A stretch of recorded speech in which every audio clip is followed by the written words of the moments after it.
আজকের মতো ক্লাস শেষ। ব্যাগ গুছিয়ে বেরোনোর পথে ডাক পড়ল, এই গহনা। কণ্ঠটা পরিচিত। নিজের নাম শুনে থেমে গেল। ঘাড় ফিরিয়ে শব্দের উৎস খুঁজল। দুলিকে দেখা যাচ্ছে। সায়েন্স বিল্ডিংয়ের দোতলা থেকে হাত নেড়ে ওকে ডাকছে। বিরক্তই হলো এবার। এভাবে চেঁচিয়ে সারা কলেজ মাথায় করার কোনো মানে হয় না। ডাকার জন্য একটা কল বা মিসড কলই যথেষ্ট ছিল। দুলির কাছে গহনার নাম্বার আছে। মিনিট 5 মধ্যে দুলিকে দেখা গেল দৌড়ে এদিকে আসছে। তাকে বেশ উত্তেজিত আর আনন্দিত দেখাচ্ছে। কিরে, এত চিৎকার করে ডাকছিলি কেন? অসন্তুষ্টির সুর গহনার কণ্ঠে। দুলির হাসি তাতে এতটুকু ম্লান হলো না। হাঁপাতে হাঁপাতে বলল, আরে তোকে পেয়ে আমি সব ভুলে গেছি, তাই খুশিতে ইচ্ছা মতো চেঁচাচ্ছি। রাগ করিস না দোস্ত। রাগ করব না। পুরো কলেজে আমার নাম ভাইরাল করে দিচ্ছিস আর বলিস। কথা অসমাপ্ত রেখে উষ্মার সাথে বাম কাঁধের ব্যাগটা ডান কাঁধে আনলো গহনা। এটা সত্যি, ওর নামটা যেই শুনে সে দ্বিতীয়বার ওর দিকে তাকায় এবং তারপর অবশ্যম্ভাবী ভিত্তিতে নামটা কে রেখেছে জানতে চায়। এ পর্যন্ত হলেও ঠিক ছিল, কিন্তু এরপর শুরু হয় কুইজ কন্টেস্ট। প্রশ্নকর্তা বা কর্ত্রী যেই হন না কেন, তিনি গহনার নাম বৃত্তান্তের পাশাপাশি জীবন বৃত্তান্ত জানতে চেয়ে একটার পর একটা প্রশ্ন করতে শুরু করেন। দু একজন মাত্র নামে থেমে যায়। বেশিরভাগেরই প্রশ্ন বৃষ্টি এসে থামে গহনার ফোন নম্বরে। আরে না শুনে রাগ করিস, তোর জন্যই দৌড়ে এলাম আর তুই ফাও রাগ দেখাচ্ছিস। আসল ঘটনা শুনলে রাগের বদলে থ্যাঙ্কস দিবি। আমাকে কোলে নিয়ে নাচতেও পারিস। আসল ঘটনা কি? ভেতর থেকে ততটা আগ্রহ না জুটলেও দুলির কথার চোখ মুখে আগ্রহ টেনে বলল গহনা। যদিও ক্ষুধায় ওর চোখ মুখ অন্ধকার হয়ে আসছে। বলবো, তার আগে বল, তোর মার্কশিট তুলতে চাস? মার্কশিট তুলতে চাই মানে? ওটা কি কলেজে এসেছে নাকি? 1 সেকেন্ডের তরে ক্ষুধা নামক অনুভূতিটা গায়েব হয়ে গেল গহনার। জানতাম তুই এটাই বলবি, সেজন্যই পাগলের মতো তোরে খুঁজে বের করলাম, একা নিজের ভালো ভাবতে পারলাম না বলে। মিষ্টি একটা হাসি দুলির ঠোঁটে। গহনা ক্লান্ত চোখে ওর হাসির রহস্য ধরার চেষ্টা করল। 2 সেকেন্ড পর হাল ছেড়ে দিয়ে বলল, আমার খুব ক্ষুধা পেয়েছে, বাসা যাব, পরে ফোনে শুনে নেব, বাই। গহনা হাঁটতে শুরু করার আগেই হ্যাচকা টান খেল ব্যাগে। দুলি বিষম অবাক হয়ে বলল, উফ গহনা, তোর মতো কোল্ড ব্লাডেড মানুষ আমি খুব কমই দেখেছি। হট হবার মতো অবস্থায় যে আমি নেই সেটা কতবার বোঝাবো? ওকে, তাহলে কিছু একটা কিনে নিয়ে আয়, তারপর বাসে উঠব। পানি আছে সাথে? বেশ সিরিয়াস ভঙ্গিতে বলল তুলি। আছে, কিন্তু বাসে কোথায় যাব? গাজীপুর। আমি সেখানে যাচ্ছি, কারণ আমাদের মার্কশিট চলে এসেছে ওখানে। বলিস কি? অস্ফুটে বিস্ময় প্রকাশ করল গহনা। জি, কিন্তু এত খুশি হবার কিছু নাই। ওটা সিলছাপ্পর হয়ে কলেজে আসতে কমপক্ষে আরও 2-3 সপ্তাহ, আর আমাদের ভূঁইয়াতে ফর্ম জমা দেবার লাস্ট ডেট আগামী পরশু। কাজে বুঝতেই পারছিস, আমি তো কোনো অবস্থাতে এই টার্মটা মিস করব না। একেবারে 6 মাস পিছিয়ে যাব তাহলে। প্রয়োজনে একটু কষ্ট করে নিজে গিয়ে মার্কশিটটা তুলে আনব। ওখানে গিয়ে একটু চাপানির পয়সা খরচ করলেই মার্কশিটটা হাতে হাতে পেয়ে যাব। কাল তাহলে ভূঁইয়াতে জমা দিয়ে এই সেশনের জন্য ফর্মটা ফিল আপ করে ফেলব। তুই নিজেও তো এই টার্মে ভর্তি হতে চেয়েছিলি, তাহলে এত কেন চিন্তা করিস? আমার সাথে গাজীপুর চল। গহনা মনে মনে কিছুটা উত্তেজিত হয়ে পড়ল এবার। দূরের কথা ঠিক হলে ওর নিজেরই এটাই করা উচিত, কিন্তু কথাটা কতটা ঠিক কে জানে। গহনা বুঝতে পারছে না সে কি করবে। গহনাকে দনুমনো করতে দেখে দুলি ওর হাত ধরে টান দিল। তুই আয় তো, দেরি হয়ে যাবে আমাদের। রাস্তায় যে জ্যাম, পৌঁছাতে 5টা বেজে যাবে। আমাদেরকে তার আগেই পৌঁছাতে হবে। 5টায় অফিস বন্ধ হয়ে যায়। গহনা কবজি উল্টে ঘড়ি দেখল, 2:45। চিন্তিত ভঙ্গিতে হাঁটতে লাগলো দুলির পাশাপাশি। গেট থেকে বেরিয়ে রিক্সা নিল দুলি। গহনার হাত ধরে টেনে তুলল ওকে। শেষ পর্যন্ত গহনাকে উঠে বসতে হলো রিক্সায়, যদিও ক্ষুধায় যান যায় অবস্থা। বিরক্তি চেপে বলল, যদি সময় মতো পৌঁছাতে না পারি তাহলে পুরো কষ্টটা জলে যাবে। যাবে না? দুলি ভ্রু নাচালো। যাবে না? কেন? কেন আবার কি? যত দেরি হোক আমরা মার্কশিট পাবই, সেটাই বলতে চাচ্ছি। কিন্তু কিভাবে? চল, যেতে যেতে বলছি। তার আগে তুই বাস স্ট্যান্ড থেকে কিছু কিনে নে তো। তোর চেহারা দেখে আমারই ভয় লাগছে। এমনিতে তুই কৃষ্ণকলি, তার মধ্যে রোদে পুড়ে তোরে যা দেখাচ্ছে, একটু পরে তোরে আর খুঁজে পাওয়া যাবে না। না পাওয়া গেলেই ভালো, ইনভিজিবল হয়ে যাব। বিরক্তি চেপে বলল গহনা। গহনা জানে তার গায়ের রং কালো। আপনজনেরা খাতির করে বলে শ্যামলা। আত্মীয় বন্ধু সবাই ওর গায়ের রং নিয়ে একবার হলেও মজা করে, আর এগুলো গহনার গা শোয়া হয়ে গেছে। সে কারণে কোনো প্রতিবাদ করে না, করতে ইচ্ছাও করে না। তাই বলে সবসময় এক কথা বলতে হবে? গহনাকে মুখ বানাতে দেখে দুলি কোনই চালালো। কিরে, মাইন্ড করলি? না, মাইন্ড করা ছেড়ে দিয়েছি।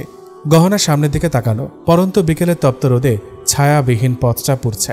যতক্ষণ বিল্ডিংয়ের আড়ালে থাকে রিক্সাটা, ততক্ষণই শান্তি। ছায়া ছেড়ে নড়লেই ঘাড় মাথা জ্বালা শুরু করে দেয়। বাস স্ট্যান্ডের সামনে এসে রিক্সা ছেড়ে দিলে ব্যাগে হাত ঝোঁকালো দুলি। হতাশ ভঙ্গিতে গহনার দিকে তাকালো। দোস্ত, খুচরা টাকা আছে, থাকলে ভাড়াটা দে, আমাকে নোট ভাঙাতে হবে। তর্ক না করে ভাড়া মিটিয়ে দিল গহনা। ওর নিজের কাছেও ভাঙতে ছিল না। পাশের দোকান থেকে দুটো হানিবান আর ঠান্ডা জুস কিনে বাকি টাকা থেকে রিক্সা ভাড়া দিল। বাসে ওঠার পর দুলির হাতে একটা বান আর জুস ধরিয়ে দিয়ে বলল, নে তুইও খা। আরে আমার লাগবে না, তুই খা, আমার অতটা ক্ষুধা নেই। 12টার দিকে চা সিঙ্গারা খেয়েছিলাম ক্যান্টিনে ঢুকে। দুলি মৃদু আপত্তি জানালো, তবু আমার সাথে খা, আমি একা খাবো নাকি? বলে ছোট্ট কামড় বসালো মিষ্টি রুটিটায়। বান্ধবীর আবেদন অগ্রাহ্য করতে না পেরে দুলিকে সঙ্গ দিতে হলো। বাস চলতে শুরু করেছে। জুস শেষ করে প্যাকেটটা দুমড়ে হাতের পলিব্যাগে পুড়ে ফেললো গহনা। দুলির দিকে হাত বাড়ালো, তোর প্যাকেটটা দে। কি করবি? জানলা দিয়ে ছুঁড়ে মারলেই তো হয়। পোটলা বানাচ্ছিস কেন? আরে না, রাস্তায় ফেলবো না, এটাই রেখে দে, বাড়ি নিয়ে যাব, বাসার ডাস্টবিনে ফেলে দেব, নয়তো পথে কোনো ডাস্টবিন পেলে সেখানে ফেলবো। দুলি তর্ক না করে খালি প্যাকেট তুলে দিল গহনার হাতে। গহনার দেশপ্রেমিক স্বভাব নিয়ে আগে ওরা সবাই হাসাহাসি করত, এখন আর করল না। কেবল টিস্যুতে ঠোঁট মুছে দুষ্টুমি সুরে বলল, তোকেই খুঁজছে বাংলাদেশ। গহনা ওর কথায় তেমন গা করল না। চিন্তিত স্বরে বলল, আচ্ছা তখন বললি যত দেরি হোক মার্কশিট পাবো, কিভাবে পাবি তা তো বললি না? পরিচিত কেউ আছে নাকি ওখানে? তখন বললি বাসে উঠে বলবি। থাকতেও পারে বলে আলগোছে হাসলো তুলি। গহনা বোকার মতো বলল, মানে কিছু না, সবকিছুর মানে হয় না। দুলির কণ্ঠে রহস্য। গহনা দীর্ঘশ্বাস ফেলে জানলা দিয়ে বাইরে তাকালো। গুলিস্তানের জ্যামে আটকা পড়েছে বাস। চারদিকে মানুষ ঠিক ঠিক করছে। কত মানুষ এদেশে, এদের প্রত্যেকেরই নিশ্চয়ই একটা করে গল্প আছে। বাস ঠিক বিশ্ববিদ্যালয়ের গেটের সামনে থামলে ওরা দুজন নেমে পড়ল। গহনা একটু ভয় ছিল। 5টা না বেজে যায়। নেমেই ঘড়ি দেখল 4:30টার কিছু বেশি। স্বস্তির নিঃশ্বাস পড়ল। বিশ্ববিদ্যালয়ের বিশাল খোলা চত্বর পেরিয়ে একটা ভবনে ঢুকতেই দুলির বড় ভাই সাবেরের সাথে দেখা হয়ে গেল ওদের। ঠিক দেখা হলো বলা ঠিক হবে না। সাবের দুলির অপেক্ষাতে দাঁড়িয়েছিল। গহনাকে দেখে বিস্মিত হলো কিছুটা। গহনা সালাম দিলে মাথা নেড়ে বলল, কেমন আছো গহনা? জি আলহামদুলিল্লাহ ভাইয়া, ভালো আছি। আপনি? এই তো আছি। তোমারও কাজ আছে নাকি এখানে? সাবেরের প্রশ্নের জবাব দেবার আগেই ভাইকে থামিয়ে দিয়ে ত্রস্তে গহনার হাত ধরে টানল দুলি। তারা দিয়ে বলল, ভাইয়া দেরি হয়ে যাবে আমাদের, তুমি আগে আমাদের কাগজ বের করো তো। সাবের একবার দুলি আরেকবার গহনাকে দেখে দোতলার সিঁড়ির দিকে এগিয়ে গেল। দোতলায় উঠে একটা বন্ধ দরজার সামনে এসে দাঁড়ালো ওরা। গহনা মাথা তুলে গেটের ওপর লাগানো বোর্ডটা পড়ল। নামের নিচে থাম পড়ে মনে হলো রুমের অফিসারটি বেশ গুরুত্বপূর্ণ পদে আছেন। গহনা দুলির দিকে তাকালো। ইনি কি আমাদের পেপারস দেবেন? দুলি জবাব না দিয়ে কেবল কাঁধ ছাকালো। ব্যাগের ভেতর থেকে কম্প্যাক্ট বের করে দ্রুত পাফ করে ঠোঁটে আলতো লিপগ্লস বুলিয়ে নিল। রোদে ঠোঁট শুকিয়ে একেবারে চরচর করছিল। গহনা সেদিকে তাকিয়ে নিজের ব্যাগ থেকে বোতল বের করল। গলা ভেজাতে যাবে অমনি পিয়ন উকি দিল, আপনারা আসেন। গহনা দ্রুত বোতলটা ব্যাগে রেখে দিল। সাবেরের নেতৃত্বে ওদের 3 জনের ছোটখাটো দলটা রুমে প্রবেশ করল। টেবিলের ওপাশে যিনি বসে আছেন তাকে আরও বয়স্ক আর রাশভারী আশা করেছিল গহনা। তিনি বয়স্ক তো নয়ই, রাশভারীও নন। সাবেরকে দেখে হাস্যোজ্জ্বল চেহারায় উঠে দাঁড়িয়ে হাত বাড়িয়ে দিলেন। সাবের হাত মিলিয়ে বোনকে পরিচয় করিয়ে দিয়ে বলল, পরিচয় করিয়ে দিই, এ হলো আমাদের দুলি, যাকে তুমি দুলু বলে ডাকতে। আর দুলি, উনি হলেন আমান ভাই, এবছরে ন্যাশনালে জয়েন করেছেন। দুলির চেহারায় স্মিত হাসি দেখে বোঝা গেল আমান ভাই সম্পর্কে সে অনবহিত নয়। বুক পর্যন্ত হাত তুলে আনারকুল স্টাইলে সালাম আলাইকুম বলতে দেখে মনে মনে যার পণ্যায় বিরক্ত হলো গহনা। এটা আবার কোন জাতের সালাম? তবে বিরক্তির ছাপ পড়তে দিল না চেহারায়। যার যেভাবে খুশি সালাম দেবে, ওর কি? ঘাড় ঘুরিয়ে রুমের দেওয়ালে টাঙানো ছবিগুলো দেখল গহনা। ছবি দেখা শেষে একটা বিশালকায় কাঠের ফ্রেমে বাঁধানো কিছু নাম এবং তাদের কর্মদিবস পড়তে লাগলো। মোট 18 জনের নাম ও সাল লেখা রয়েছে। সবার নিচে লেখা মোহাম্মদ আমান মিকদাদ। এখানে শুরুর সালটা আছে, শেষের সালটা নেই। তার মানে ইনি এই চেয়ারের 18 নম্বর অধিপতি। পড়া শেষ হতে চোখ পিছলে নিচে নেমে এলো। ফ্রেমের নিচে বসা মানুষটাতে ঠেকল। মনে মনে সামান্য চমকালো। ভদ্রলোক অদ্ভুত চোখে ওকে দেখছেন। সচেতন হতে হলো গহনাকে। বেশ অনুগত ছাত্রীর ভঙ্গিতে স্পষ্ট সুরে সালাম দিল। ভদ্রলোক হাসি মুখে সালাম নিলেন। ওয়ালাইকুম আসসালাম। ইনি কি তোমাদের সাথে? শেষ কথাটা সাবেরের দিকে তাকিয়ে বললেন ভদ্রলোক। গহনা দেখল সাবের মাথা নাড়ছে। জি আমান ভাই, ও হলো গিয়ে আমাদের দুলির বান্ধবী, একসাথে পড়ে। বলে গহনার দিকে তাকালো। তোমারও কি কাজ আছে যেন বললে? গহনা বিস্ময় চেপে দুলির দিকে তাকালো। দুলিকে দেখা গেল পুতুলের মতো চুপটি মেরে বসে আছে চেয়ারে। গহনার দিকে তাকানো বন্ধ রেখেছে সে, যেন চেনেই না। গহনা বলতে বাধ্য হলো, আমি তো দুলির সাথে এসেছি ভাইয়া, ও বলল আজ আমাদের মার্কশিট দেবে, সেজন্যই। গহনার মুখে খুব বেশি কথা জোগালো না। সব কেমন যেন এলোমেলো লাগছে। ওরা যে এখানে আসবে এটা কি সাবের জানতো না? তা কি করে হয়? গহনা দুলির দিকে তাকালো। সে তার মুখে তালা মেরে বসে আছে কেন বুঝে এলো না গহনার। এবারও আমার নামের লোকটাই নীরবতা ভাঙলেন। প্রশ্নটা সরাসরি গহনাকে করলেন। কিসের মার্কশিটের কথা বলছেন? জি, আমাদের ডিগ্রির কোর্স পরীক্ষার মার্কশিট স্যার, সসম্ভ্রমে বলল গহনা। ওটা তো এখনো দেরি আছে। আপনি কোন ব্যাচ? বসুন। গহনাকে ভালো করে এক নজর দেখে সাবেরের পাশের চেয়ারটা নির্দেশ করলেন আমান মিকদাদ। গহনা সেদিকে তাকিয়ে কিছুটা ইতস্তত করল, বসবে কিনা ভাবছে। আমান পুনরায় ইশারা করলে বসতে বাধ্য হলো গহনা। দুলিদের ব্যাচ স্যার, সপ্রভিত কণ্ঠে বলার চেষ্টা করল।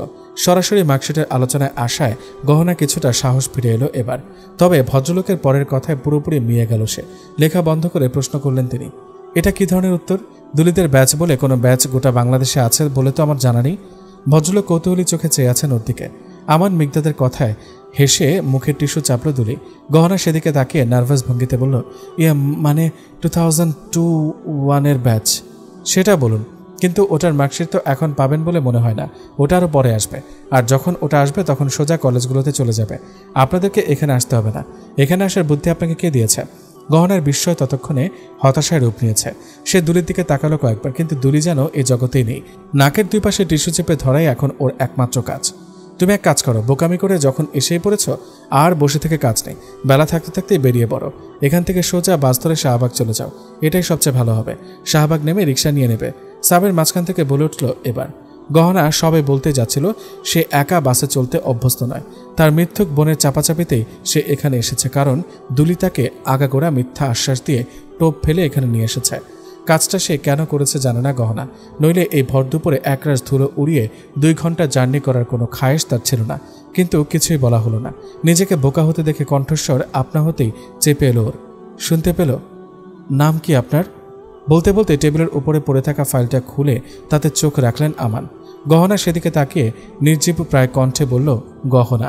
আমানের চোখগুলো ফাইলে ঝুঁকেছিল। সেখান থেকে ছুটে এসে গহনাকে বিদ্ধ করল। নাম জিজ্ঞেস করলে পুরো নাম বলাটাই নিয়ম। গহনা কোনো নাম হলো না। হয় গহনা খাতুন, নয় বেগম, নয়তো সুলতানা, নাকি গহনাগাটি, কোনটা? গহনা হাসান। অপমানে লাল হলো গহনার মুখ। তবে বেচারি কালো বলেই ওর লালচে ভাবটা চেহারার কালচে ভাবটাকে প্রকট করে তুলল। গহনার মুখ নামালো। সাবের কিছু বলতে চাইলে হাত তুলে ওকে থামালেন আমান। বাড়ি কোথায় আপনার? গহনা বোকার মতো দুলি আর সাবেরের দিকে তাকালো। দুজনের চেহারায় আলো এবার নিভতে শুরু করেছে। দুলিকে এতক্ষণে দেখা গেল সক্রিয় হতে দেখা গেল। বেশ নড়েচড়ে উঠে বলতে শুরু করেছিল, ওর বাড়ি হচ্ছে। প্রশ্নটা তাকে করা হয়েছে, জবাবটা তাকেই দিতে দিন। আমি জানতে চাই এই যুগের মেয়েরা কতটা বোকা হলে কোনো যাচাই বাছাই ছাড়াই এত দূর চলে আসে। কথা শেষ করে ফাইলটা বন্ধ করলেন আমান। ঝিগাতলা, মৃদুস্বরে উত্তর দিল গহনা। আমান মাথা নেড়ে ফাইলটা ছোট্ট ঢিল দিয়ে একপাশে ছুঁড়ে ফেলে বেল বাজালেন। পিয়ন ঢুকলে তাকে সফট ড্রিঙ্কস আনতে বলে দুলির দিকে তাকালেন। কতদিনের বন্ধুত্ব আপনাদের? স্কুল জীবন থেকে। তাহলে তো খুব বন্ধুত্ব। আমান হাসলেন। গহনা জবাব দিল না। সাবের হেহে করে হেসে বলতে লাগলো, আরে খুব বন্ধুত্ব মানে খুব বন্ধু। গহনার আধা বেলা কাটে আমাদের বাড়িতে। সে কারণে ও চোখ কান বন্ধ করে ওকে বিশ্বাস করেছে। আচ্ছা, আপনাকে কে বলেছে আজ মার্কশিট পাবেন? এবারের প্রশ্নটা দুলিকে করলেন আমান। দুলি এবার খামতে লাগলো। সাবেরও নীরব। ওরা হয়তো ভাবতেই পারেনি ঘটনা এভাবে প্যাচ খেয়ে যাবে। কি করা যায় ভাবতে লাগলো দুলি। 8 ঘন্টার মধ্যে চা নাস্তার পাশাপাশি যে ঘটনাটা ঘটল তার নাম কাকতালীয় হলেও গহনা এর নাম দিল সাপে বর। আমান পিয়নের মাধ্যমে ওদের দুজনের মার্কশিট দুটো আনিয়ে নিলেন। তারপর ফোন করলেন একজনকে। পিয়নকে তার কাছে পাঠালেন। সে কাগজ দুটোকে সই সাবুত করে আমানের হাতে দিলে তিনি নিজেও এক কোণে স্বাক্ষর করলেন। তারপর দুলিরটা দুলির হাতে ধরিয়ে দিয়ে গহনাকে বললেন, আপনার নাম, ঠিকানা, কন্ট্যাক্ট নম্বর সব একটা সাদা কাগজে লিখে জমা দিন। তারপর এটা বুঝে পাবেন। আর বাড়ি যাওয়া নিয়ে ব্যস্ত হবার কিছু নেই। আমার নিজেরও ওয়ার্কিং আওয়ার শেষ। তোমাদের 3 জনকে নামিয়ে দিতে পারবো। শেষের কথাটা সাবেরের দিকে তাকিয়ে বললেও কথাটা যে ওদের 3 জনকে উদ্দেশ্য করে বলা হয়েছে তা আর কারো বোঝার বাকি রইল না। সাবের চুপচাপ কথাগুলো শুনল। দুলি বোকার মতো একবার গহনার দিকে আরেকবার আমানের দিকে তাকালো।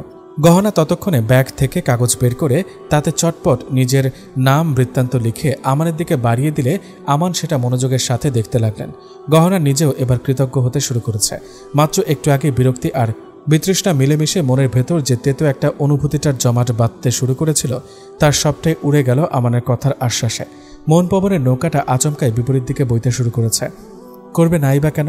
গহনা এতক্ষণ নিশ্চিত ছিল ওর জার্নি করে আসার পরিশ্রমটা শুধু পণ্ডই নয়, সাথে বাড়ি যাবার অনিশ্চয়তাটাও ওকে আরেকটা কঠিন বিপাকে ফেলতে যাচ্ছে। সেখানে হুট করে পরপর দুটো সমস্যারই চমৎকার সমাধান হয়ে যেতে দেখলে কার না ভালো লাগবে? গহনার বুকের ভেতর এখন শিরশিরে একটা অনুভূতি জাগতে শুরু করেছে। ভালো লাগারা যে যেখানে ছিল সবাই বেরিয়ে আসতে শুরু করেছে কোটর ছেড়ে। তারা আমান স্যারকে উঁকি ঝুঁকি মেরে দেখতে শুরু করেছে আর মুচকে মুচকে হাসি দিচ্ছে পরম লাস্যে। নইলে গহনার হঠাৎ করে কেন মনে হবে কেন লোকটা দেখতে যথেষ্ট প্রেজেন্টেবল, তার তর্জনী আর বুড়ো আঙুলের চাপে কাগজটা ধরা, নত মুখে লেখাটা পড়া, সব কিছুই অসম্ভব সুন্দর আর নান্দনিক মনে হবে কেন? মনের অজান্তে ওড়না জামা টেনে টেনে ভদ্রস্থ হবার চেষ্টা করল গহনার অবচেতন মন। কৃতজ্ঞতা হতে পারে। নিজেকে চোখ রাঙাতে গিয়ে শুনল মনের দুষ্ট অংশ বলছে, তোর মার্কশিট আনানোর কোনো কারণই ছিল না রে।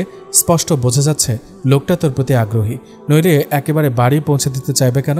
মনের ভদ্র এবং সচেতন অংশ গুরুগম্ভীর ভঙ্গিতে শাসালো গহনাকে। বলল, তোমাদের মতো কোমলমতি মেয়েদের নিয়ে এ এক সমস্যা।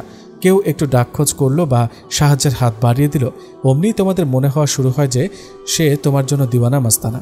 আয়না নিজের চেহারা দেখেছ? না দেখে থাকলে আজ আরেকবার একটু দেখে নিও। তারপর নিজেকে আমানের জায়গায় বসাও আর ভেবে বলো, কোন খুশিতে সে দুলির মতো সুন্দরী সম্ভ্রান্ত পরিবারের পূর্ব পরিচিতাকে বাদ দিয়ে তোমার মতো কালো গোলাপকে চয়েস করবে? এটা তো কেবল আলিফ লায়লার এপিসোডগুলোতেই সম্ভব। চাপা দীর্ঘশ্বাস ফেলে নিজেকে ফিরে পেল গহনা, যা আরেকটু হলেই হারাতে বসেছিল। মনের ভেতর কৃতজ্ঞতা বোধের যাবতীয় সুবোধগুলোকে জাগিয়ে দিয়ে তাদের হাতে অ্যালার্ম বেল ধরিয়ে দিয়ে বলল, তোরা আমাকে ছোট লোকের মতো চিন্তাভাবনা করতে দেখলেই সতর্ক করবি, যত্ত সব। গহনাকে শান্ত আর নীরব দেখে দুলি নিজেই এবার মুখ খুলল, হেসে বলল, এতক্ষণ তো খুব রেগেছিলে আমার ওপর, এখন থ্যাঙ্কস দে আমাকে, ট্রিট তো পাওনা হয়েছে। নইলে পুরো কলেজ যেখানে মার্কশিটের খবর জানে না, সেখানে তুই রীতিমতো এটা হাতে পেয়ে যাচ্ছিস, আবার বিনা খরচে বাড়ি পৌঁছানো। গহনা কি বলবে ভেবে না পেয়ে নীরব রইল। তবে সাবির বিরক্ত হলো বোনের কথায়। বোকার মতো আমানের সামনে নিজের চরিত্রটাকে মেলে ধরছে কোন আক্কেলে, থাপ্পড় মারা দরকার বেকুবটাকে। সাবের খাঁকারি দিলে দুলি তার দিকে তাকালো আর চোখ রাঙানি খেয়ে দমে গেল। গহনার মন বলল, এখানে কোনো একটা ঘটনা আছে নিশ্চয়ই। একটু আগেও মার্কশিট আনার মধ্যবর্তী সময়টুকুতে সাবের আর আমান স্যারকে স্মৃতিচারণ করতে শুনেছে। তখনই বোঝা হয়ে গেছে অনেক কিছু, বাকিটা এখন বুঝতে পারল। সাবের ভাইয়ের বাড়তি সতর্কতা বলে দিচ্ছে আমান স্যার সাবের ভাইদের আত্মীয় হতে যাচ্ছে এবং ইনি সম্ভবত একসময় সাবের ভাইদের প্রতিবেশী ছিলেন এবং আজ দুলিকে পাত্র দেখাতেই এখানে নিয়ে আসা হয়েছে, যা দুলি নিজেও হয়তো জানত। নইলে বন্ধুস্থানীয় একজনের সামনে এত ঢাক ঢাক গুড়গুড় কিসের? এই রুমে ঢোকার আগে দুলির সচেতনতা গহনার চোখে পড়েছে। কাজেই সে যতই বলুক অন্য কাজে এসেছে তা সত্যি নয়, আমান তার সম্ভাব্য পাত্র। কিন্তু গহনাকে টানল কেন সে? একটু ভাবতেই উত্তরটা পেয়ে গেল সে। মনটা যার পর্যায়ে খারাপ হয়ে গেল এবার। চোখে পানি চলে আসতে চাইল। দুলি নিশ্চিত ছিল গহনা তার প্রতিদ্বন্দ্বী হবার যোগ্যতা রাখে না। কোনো পাত্রের চোখে সমস্যা না থাকলে সে দুলিকে বাদ দিয়ে গহনাকে নিজের জন্য ভাববে না। দুলি এই চান্সটাই নিয়েছে। আরেকটা চাপা নিঃশ্বাস পড়ল গহনার। সাবের হঠাৎ পুরনো কথার খেই ধরল। বাড়ি কবে আসছো আমান? আম্মা কিন্তু বারবার তোমাকে বাড়ি নিয়ে যেতে বলেছে। আমার তো মনে হয় আজকের দিনটাই চমৎকার, কি বলো? আমান তখনও গহনার কাগজটা দেখছিল। তা থেকে চোখ সরিয়ে বলল, না সাবের, আজ না, আজ আম্মার সাথে গিয়ে কথা বলি, তারপর দিনক্ষণ ঠিক করে ফোনে জানাবো ইনশাল্লাহ। তবে এই পুরোটা আম্মার ওপরে নির্ভর করছে। আম্মা যেদিন বলবে সেদিনই চলে আসবো। খুব ভালো, আন্টিকে তাহলে সাথে করে নিয়েই এসো। মা তো আন্টির কথা বলে প্রায়, ওনার কথা থেকে আজ তোমার এখানে আসা। দুলি তো প্রথমে এখানে আসতে রাজি ছিল না, পরে তোমার ছবি দেখালাম, তোমার সব কথা বললাম, তারপর ম্যাডামের মন খারাপ হলো। আমার বোনটা আবার খুবই নাক ওচা স্বভাবের মানুষ। সাবের হেসে উঠল। আমার নিজেও মুচকি হাসল। গহনা তখনও নিজের মার্কশিট নিয়ে ব্যস্ত। দেখা শেষ করে মার্কশিটটা ব্যাগে রেখে উঠে দাঁড়ালো। স্যার আমি আসি। সে কি একা? এলেন তো বন্ধুর সাথে। বন্ধুর সাথে যান। আমানকে সিরিয়াস দেখালো। গহনা দুলির দিকে তাকালো। দুলি অস্বস্তি ভরে বলল, সমস্যা নেই, ও চলে যাক, আমাদের তো দেরিও হতে পারে, তাই না? বেচারিকে আটকে রেখে লাভ কি? আমার তো মনে হয় she can take care of herself. গহনা নির্বাক হয়ে দাঁড়িয়ে রইল। আমান ধীরে সুস্থে কলমটা বন্ধ করে বুক পকেটে রাখতে রাখতে বলল, যত যাই হোক, ওকে এ পর্যন্ত আপনিই টেনে এনেছেন। ওকে বাড়ি পৌঁছানোর দায়িত্বটাও আপনার। মেয়েটা এত দূর একা কিভাবে যাবে এটা ভাবা উচিত।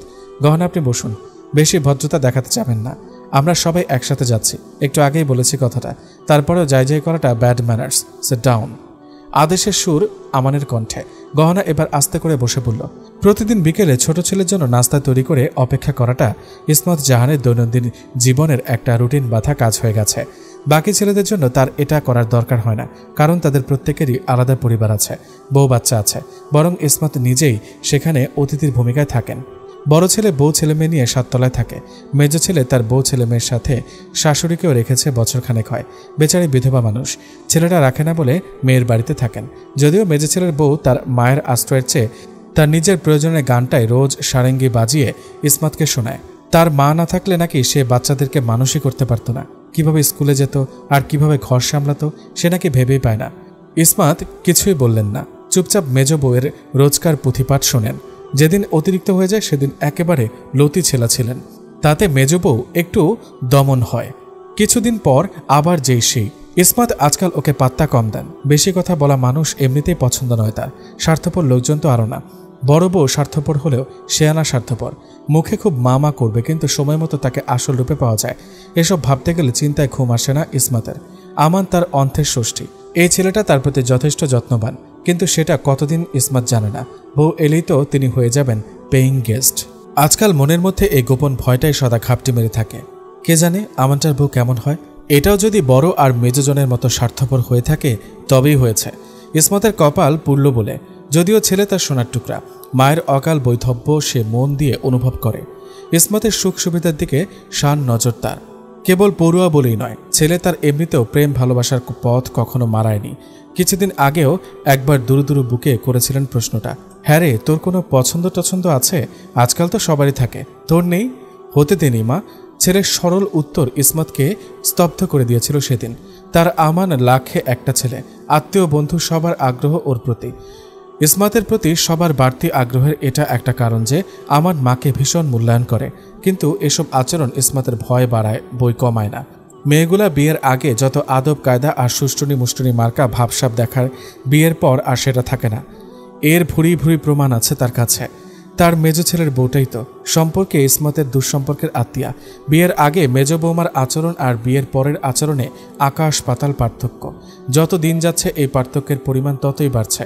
সে কারণেই ইসমাত ঠিক করেছেন ছেলের জন্য এবার অনাত্মীয় ঘর থেকে মেয়ে আনবেন। আত্মীয়দের মেয়েগুলো বিয়ের পর দুটার জায়গায় চারটা ডানা গজিয়ে যায়। আত্মীয় বলে কিছু বলাও যায় না, তার চেয়ে অনাত্মীয় হলে দু চারটা ঠাস ঠাস শোনানো যাবে। কিছুদিন আগে পুরনো প্রতিবেশী মহুয়া আপা তার মেয়ে দুলির কথা বলছিলেন। মেয়েটাকে কিছুদিন আগে একটা অনুষ্ঠানে দেখেছেন, বেশ সুন্দর, তার বাকি দুই বৌমার চেয়েও ব্রাইট আর চৌকস। ইসমাতের ভালো লেগেছিল। তারপরই তিনি মহুয়া আপাকে জানিয়ে দিয়েছেন যে তার ছেলের পছন্দ হলে তার দিক থেকে কোনো আপত্তি থাকবে না। ইসমত মুখে বলেননি, কিন্তু এই স্বস্তির প্রধান কারণ মহুয়া আপা নিজে। ইসমত যতদিন তাদের সাথে এক বাড়িতে ছিলেন ততদিন ধরে তিনি মহুয়া আপাকে দেখেছেন। অত্যন্ত অমায়িক আর ভদ্র মহিলা এই মহুয়া আপা। তার মেয়ে যে তার মতোই হবে এতে কোনো সন্দেহ নেই। তারপরেও তিনি মনে করেন বিয়ে শাদীর ব্যাপারে পাত্রপাত্রে নিজস্ব ভালো লাগা থাকার দরকার আছে, সারা জীবনের ব্যাপার। তিনি চান না কেবল তাকে খুশি করতে গিয়ে ছেলে তার কষ্ট পাক। সে কারণেই দুলির সাথে আলাদা দেখা করানোর চেষ্টা করেছিলেন ইসমত। ছেলে কাজের চাপে সময়ই পায় না। শেষ পর্যন্ত ওর অফিসে বসার সিদ্ধান্ত নিয়েছেন মহিয়ার বড় ছেলে সাবের। আজ ওদের আমানের অফিসে যাবার কথা ছিল। কি কথা হলো কে জানে। কথাটা জানার জন্য ইসমাত মনে মনে কিছুটা উত্তেজিত হয়ে আছেন। ছেলের গাড়ির শব্দে বেরিয়ে এলেন ইসমাত। আমানকে দেখা যাচ্ছে। ছেলেকে দেখে ওর নাস্তার টেবিল গুছিয়ে ফেললেন তিনি। আমান মাকে দেখে সুন্দর করে হাসল। এক হাতে জড়িয়ে ধরে সারা দিনে অসংখ্যবার করা প্রশ্নটা আরেকবার করল। ইসমত ক্লান্তিহীনভাবে হেসে জবাব দিলেন, আমার শরীর ভালোই আছে, তুই কুলি করে হাতটা ধুয়ে নাস্তাটা খেয়ে যা। আমান তাই করল। ইসমত মনে মনে অপেক্ষা করছেন আমান কখন সাবেরদের সাথে দেখা হবার কথাটা বলবে কিংবা দুলিকে পছন্দের কথাটা বলবে। কিন্তু ছেলেকে নীরবে নাস্তা খেতে দেখে ইসমত আর থাকতে পারলেন না। নিজেই আগ বাড়িয়ে জানতে চাইলেন, কিরে অফিস কেমন কাটলো? অফিস কেমন কাটলো মানে? অফিস অফিসের মতোই কেটেছে। এক চামচ ডাবের পুডিং মুখে দিয়ে বলল আমান। ইসমাত বিরক্তি চেপে বললেন, সাবেরদের যাবার কথা ছিল না আজ? ওরা কি যায়নি নাকি দুলিকে তোর পছন্দ হয়নি কোনটা? আমান এবার হেসে ফেলল। এই কথা? হ্যাঁ, সাবেররা গিয়েছিল, দুলিও এসেছিল, প্রায় ঘন্টা দেড়েক আড্ডা দিয়েছি আমরা। তাই নাকি? ইসমাতের চোখে মুখে আনন্দচ্ছটা। কি বলল দুলি? সে তেমন কোনো কথা বলেনি, যা কথা বলার সাবেরই বলেছে। আসলে মেয়েটা একটু নার্ভাস ছিল। নার্ভাস কেন? আর বলো না, বোকার মতো এক ক্লাসমেট না বান্ধবী কাকে যেন সাথে করে নিয়ে এসেছে। সেই মেয়ে ভেবেছে আজ ওদের মার্কশিট পাওয়া যাবে। দুলি ওকে এরকম ধারণাই দিয়েছে। যা বুঝলাম মেয়েটার একা লং জার্নি করে অভ্যেস নেই। এদিকে দুলি বা সাবেরকে দেখলাম ব্যাপারটাতে সেভাবে রেসপন্স করছে না, অথচ দুলির কারণেই তার আশা। অন্তত তার কথাবার্তায় সেরকমই মনে হচ্ছিল। শেষ পর্যন্ত আগ বাড়িয়ে আমাকেই একটা ভূমিকা নিতে হলো। দুজনের মার্কশিট ওকে করে ওদের হাতে ধরিয়ে দিলাম, আর দুলিদের সাথে মেয়েটাকে ওদের বাড়ির গেটে নামিয়ে দিলাম। আজকের ঘটনা বলতে এটাই। আর তুমি যেটা জানতে চাচ্ছিলে সেটার উত্তর হলো হ্যাঁ, দুলিকে আমার পছন্দ হয়েছে। ইসমাত চুপচাপ শুনছিলেন। এবার মৃদুস্বরে বললেন, দুলি মেয়েটাকে সাথে নিয়ে এসেছিল নাকি মেয়েটাই দুলির উপর দায় চাপাচ্ছিল? তেমন মনে হয়নি আমার। মেয়েটা বারবার দুলিকে বলতে গিয়ে উসখুস করছিল। সে তুলনায় দুলি নির্বিকার, ওর প্রতিবাদ করা উচিত ছিল, কিন্তু যেভাবে ইগনোর করেছিল ব্যাপারটা, যাই হোক, আমার যা মনে হলো তাই বললাম। আজকালকার মেয়েগুলো যে কি ফটকাবাজ। তোর জেসমিন আন্টির ছেলের বউকে দেখিস না, মানুষটা ছোট হলে কি হবে, দুনিয়ার পথ। তো এদের ব্যাপারটা কি? আমান চায়ের কাপ শেষ করে নামিয়ে রেখে বলল, আমি পার্সোনালি কয়েকভাবে ব্যাপারটা বোঝার চেষ্টা করেছি। দুলি একা আসতে হবে ভেবে সঙ্গী হিসেবে এই মেয়েটাকে জুটিয়েছে, এটা কনফার্ম। হয়তো এতে ওর বড় ধরনের কোনো ইন্টেনশন ছিল না, কিন্তু এটা বর্তমান সময়ের সবচেয়ে কমন একটা ধোঁকা সিস্টেম, যেটা অনেকে হাসতে হাসতে করে ফেলে এবং ধরা পড়ার পর এতটুকু অপরাধ বোধে ভোগে না। এই যা। ইসমত বাকরুদ্ধ হয়ে পড়লেন। কয়েক সেকেন্ড চিন্তা করে বললেন, কিন্তু এগুলোই তো অসততার জীবাণু। ছোট অ্যালার্জি থেকে তো খোসপাঁচটা দেখা দেয়। এর মানে ভবিষ্যতে যে কোনো পরিস্থিতিতে দুলিরা রং বদলাতে পারে হয়তো। তাই বলে সাথের মেয়েটাকে ইনোসেন্ট ভাবার কিছু নেই। সে নিজে কোন ধান্দায় রাজি হয়েছিল তাই বা কে জানে। আজকাল ইনোসেন্সিটাও এক ধরনের চালাকি, কিছু জানি না কিছু বুঝি না মার্কা ভাবধারা। খোঁজ নিয়ে দেখাবে এটা দুলির চেয়ে বড় ধান্দাবাজ। তোর তাই মনে হলো? আমার ঠিক উল্টোটাই মনে হয়েছে। ভয়টা এখানেই। এত ভালো মানুষ যে মেয়ে, তার দুলির সাথে ঘনিষ্ঠ হবার কথা নয়, কিন্তু যা বুঝলাম তারা বাল্য বান্ধবী। সম্পর্কটা দীর্ঘদিনের, টিকে আছে কেমন করে আল্লাহ জানেন। এভাবে কি চলে বল? এত ঠগ বাঁচতে গেলে তো গা উজাড় হয়ে যাবে। এভাবে তোর বিয়েই হবে না। তো কি করতে বলো আমাকে? দুলিকে বিয়ে করে ফেলবো? আমান মায়ের দিকে তাকালো। ইসমত চিন্তায় ডুব দিলেন। আমান মাকে চিন্তার সাগরে ফেলে উঠে দাঁড়ালো। মিনিট খানেক পরে একটা ছোট্ট সাদা কাগজ হাতে বেরিয়ে এলো নিজের রুম থেকে। সেটা মায়ের হাতে ধরিয়ে দিয়ে বলল, এটা সেই আপাত দৃষ্টিতে বোকা মেয়েটার ঠিকানা আর ফোন নাম্বার।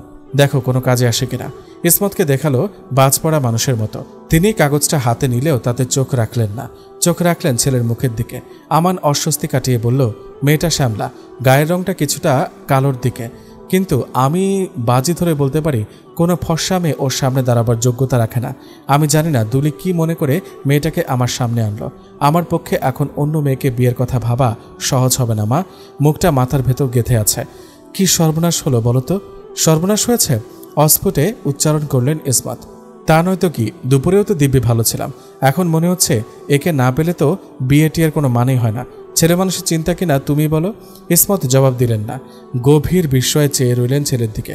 আমান অস্বস্তি ভরে বলল, এভাবে তাকিও না মা। তুমি যদি এখন বলো দুলিকে বিয়ে করতে হবে তাহলে তাই সই। তাছাড়া এই মেয়ের কি ভরসা? এত সুন্দর একটা মেয়ে কোথায় কয়টা জুটিয়ে বসে আছে কে জানে। গভীর নিঃশ্বাস পড়ল আমানের। আমান ভাই তোকে দেখা করতে বলেছে। কথাটা শুনে চমকে উঠে ঘাড় ফেরালো গহনা। দুলিকে নির্বিকার দেখাচ্ছে, যেন কথাটা বলা ওর কাজ ছিল। বাকিটা গহনার ব্যাপার। গহনার প্রথমটা থতমত খেয়ে গেলেও পর মুহূর্তে নিজেকে সামলে নিয়ে চেহারায় নির্বিকারত্ব আনার চেষ্টা করল। দুলির চেয়ে উদাসীন ভঙ্গিতে বলল, আমান ভাইকে? ফাপন্যাস। দুলির চেহারায় এবার স্পষ্ট বিরক্তি। আমান ভাইকে তুই চিনস না? ভাব তো এমন করছিস যেন রোজ ওরকম 4-5টা আমান মিগদাদ তোর আগে পিছে ঘুরে। বুঝলাম না, তুই হঠাৎ এভাবে কথা বলছিস কেন? আমান ভাইকে এটা জিজ্ঞেস করে কি আমি কোনো মহা অপরাধ করে ফেললাম, নাকি আমার ওনাকে চিনতেই হবে? অভিমানে কণ্ঠরোধ হয়ে এলেও নিজের মধ্যে কোনো দুর্বলতার প্রকাশ করতে দিল না গহনা। সত্যি বলতে চট করে আমার নামটা মগজে ধরতে পারিনি। বিশেষ করে বিগত একটি সপ্তাহে যখন সময়টা নির্বিঘ্নে কেটে গিয়েছিল, তখন গহনা ধরেই নিয়েছিল যে সেদিনের অপ্রীতিকর ঘটনাটা নিয়ে আর কোনো কাহিনী রচিত হবে না। আর হয়েছেও তেমনটাই। কেননা এর পরেও দুলির সাথে ওর যতবার দেখা হয়েছে স্বাভাবিক কথাবার্তা হয়েছে, কিন্তু গাজীপুর প্রসঙ্গ আর ওঠেনি। দুজনেই বিষয়টাকে সযত্নে এড়িয়ে গেছে। এমনকি মার্কশিটের কপি জমা দেবার সময়ও দুলির সাথে কোনো বাড়তি কথা হয়নি গহনার। তাই আজ হঠাৎ দুলির এমনতর কথায় সে অবাক না হয়ে পারেনি। এর মানে হলো দুলি ব্যাপারটা অন্যভাবে নিয়েছে এবং এতদিন মনে মনে সেটাকে পুষে রেখেছে। যদিও ওর রাগের কারণটা জানে না গহনা। দুলি এতক্ষণে নিজেকে সামলে নিয়েছে। হয়তো এভাবে মনের উৎসাহটুকু প্রকাশ করতে চায়নি। মুখের সামান্য হাসি টেনে বলল, আরে না, ফান করলাম। আমি ভেবেছি তোর মনে আছে, আমাদের মার্কশিটের ব্যবস্থা করে দিলেন যে ভাইয়াটা জাতীয় বিশ্ববিদ্যালয়ের। ও আচ্ছা, মনে পড়েছে। ওনার সাথে দেখা করতে হবে কেন তা জানি না, তবে উনি বললেন আমাদের নাকি কোনো পেপারে সই করা বাকি। এই আবার নতুন কি কথা? মার্কশিট নিতে গেলে পেপারে সই করতে হয় বলে তো কখনো শুনিনি। উনি বলেছেন কাগজটা আমরা আনঅফিসিয়ালি নিয়েছি, তাই ডকুমেন্ট থাকতে হবে, নতুবা এটার জের পরবর্তীতে তার উপর আসতে পারে। তার মানে কি আমাদেরকে আবার গাজীপুর যেতে হবে? গহনা বিরক্ত হলো। না, গাজীপুর যেতে হবে না। কাল বিকেলে আমান ওর মাকে নিয়ে আমাদের বাসায় আসবে। আম্মু দাওয়াত করেছে। তুই চাইলে বাসায় এসে ব্যাপারটা ক্লোজ করতে পারিস, আর নয়তো ওনার অফিসে গিয়ে। প্রথমটাই তো মনে হয় সহজ, কিন্তু এরকম পারিবারিক সিম্পোজিয়ামে গহনা ইতস্তত করল খানিকক্ষণ। থাক, কষ্ট হলেও আমি না হয় গাজীপুরে যাই, তুই কি বলিস? অনিশ্চয়তার সুর গহনার কথায়। দুলি দ্রুত বলে উঠল, কি দরকার অত কষ্ট করার? আমাদের বাড়িতে কি তুই নতুন নাকি যে ঢং দেখাচ্ছিস? বাড়িতেই আয়, বেটা কি চায় দেখি। বলতে গিয়ে চাপা ক্ষোভ ঝরল দুলির গলায়। গহনা বিস্মিত চোখে দুলিকে দেখল। ওর চাপা অস্বস্তি আর ছলছল চোখে বলে দিচ্ছে সবকিছু ঠিক নেই। সমস্যাটা কি আসলে? গহনা ওর কাঁধে হাত রাখল। কি হয়েছে রে? কাল ওনারা আসছে, কোথায় তোর খুশি হবার কথা তা নয়, কেমন রেগে রেগে কথা বলছিস? কোনো সমস্যা? দুলি আর পারল না। বন্ধুর উষ্ণ স্পর্শে গলে গেল অভিমানের জমাট বাঁধা কঠিন বরফ। দুই হাতে মুখ ঢেকে বলে ফুঁপিয়ে উঠল সে। গহনা বিষয়টা বুঝতে না পেরে দুলিকে ছুঁয়ে বসে রইল। ওকে শান্ত হবার সুযোগ দিল। একটু পর দুলি নিজে চোখ মুছে বলতে লাগলো, আসলে ভুলটা আমারই।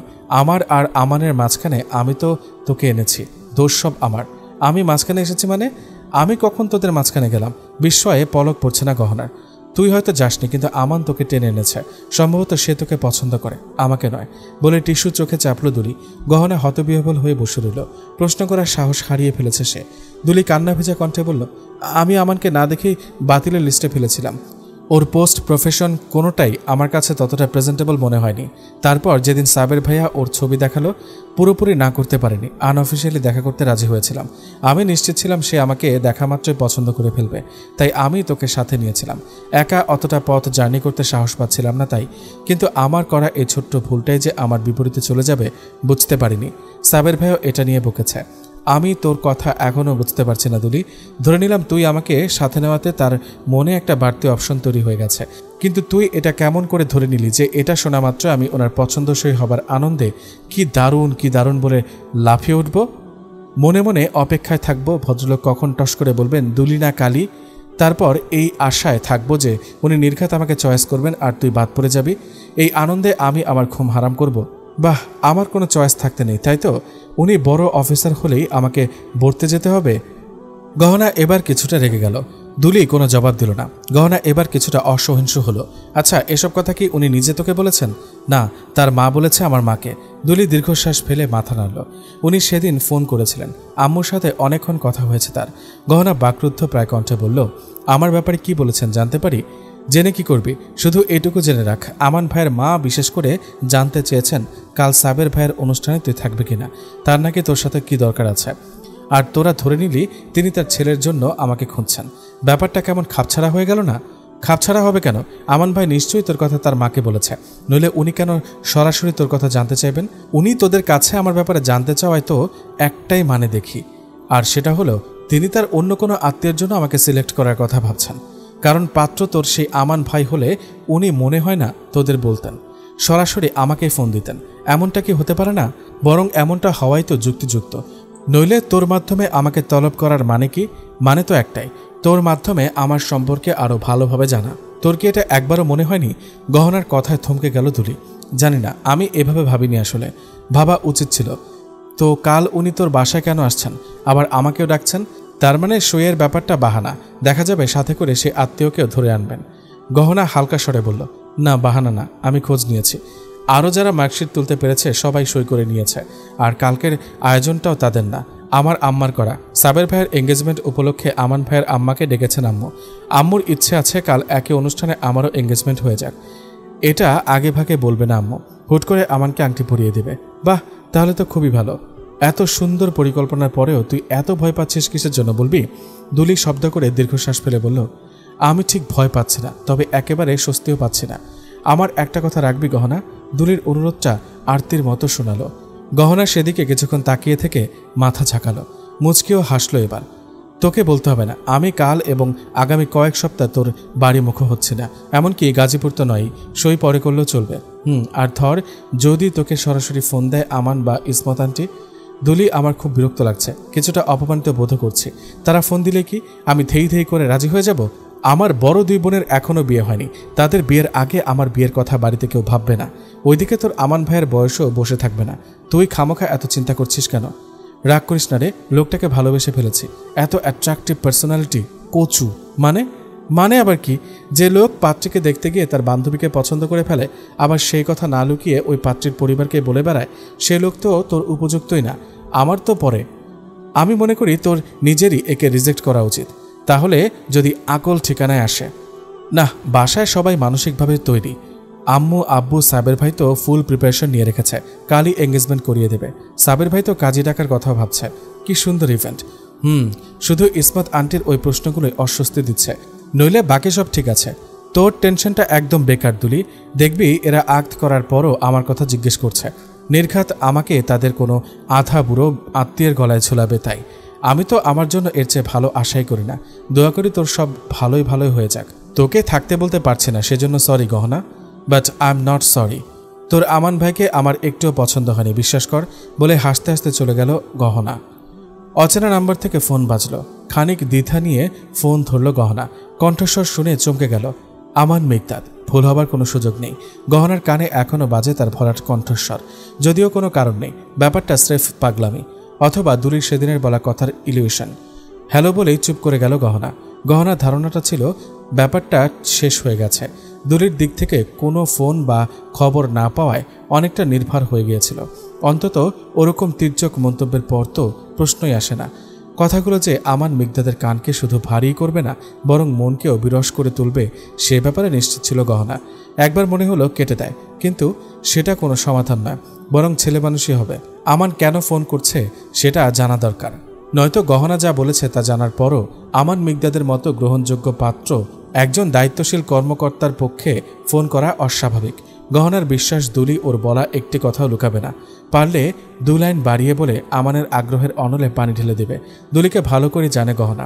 গহনা না চেনার ভান করল। কে বলছেন? আমান স্পিকিং। আমান মিকদাদ। আপনি নিশ্চয়ই গহনা? জি। কেমন আছেন? ভালো।